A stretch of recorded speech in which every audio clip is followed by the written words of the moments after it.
ദീനിൽ ഏറ്റവും പ്രധാനപ്പെട്ടത് വിശ്വാസമാണ്, ഈമാൻ. എന്താണ് വിശ്വാസം? ഈമാൻ എന്ന് പറഞ്ഞാൽ എന്താ? നബി സല്ലല്ലാഹു അലൈഹി വസല്ലം പറയാണ്, അൽ ഈമാനു ബിളുഉം വസബ്ഊന, വേറൊരു റിവായത്തിൽ ബിളുഉം വസിത്തൂന ശുഅബ.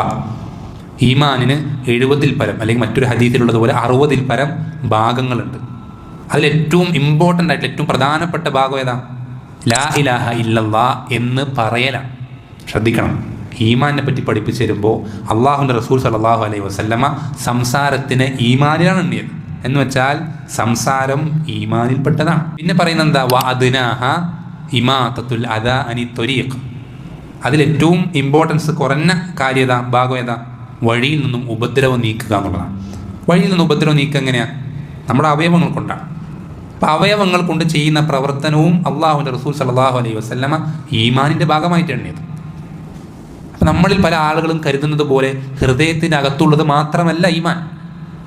ഹൃദയത്തിനകത്തുള്ളതും ഈമാൻ തന്നെ. അതേപോലെ തന്നെ നാവുകൾ, അത് പുറത്തേക്ക് വരുന്ന സംസാരവും ഈമാൻ അറിയിക്കുന്നുണ്ട്. അതേപോലെ തന്നെ അവയവങ്ങൾ കൊണ്ട് ചെയ്യുന്ന പ്രവർത്തനങ്ങളും ഈമാൻ അറിയിക്കുന്നുണ്ട്.